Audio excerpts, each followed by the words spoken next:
horta marka hore waxa Allah mahad iska leh alxamdu rabbil caalamiin waxa ilaahay mahadiisa maanta ninka uu weynaay magaciisa ay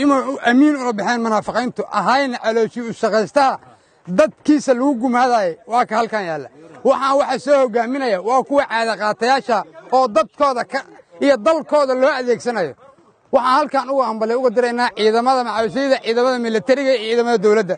waxa alxamdu rabbil caalamiin inay naftooda la horay waxay ku soo duuleen dadkeena waxay ku soo duuleen diinteena waxa ugu daran oo caqabad badan oo hadda halkan keenay boqolaalka nin oo inta ka dagaalamaysay koow ninkan ka ah waxa way cid kasto ogaada waxa loo adeegsanayo dadkooda dalkooda waa caada qaateel noocan oo kaleeta wax ilaahay abuuro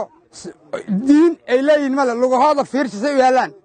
wuxuu dukada male fiirsay u yaalaan meesha yaalaan arka nin walba meeshaas ku dambeynaysa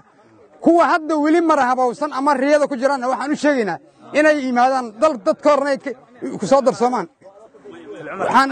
aad iyo aadna ugu mahad celinaynaa inay dawladuna ay mar walba ay naga warayso annagana sidaan aan joogdo u jiri doonaa inta aan noolnahaba gumaysi ma yeelayno Allahu akbar Allahu akbar Allahu akbar Allahu akbar adaabka Allah ka warab amiin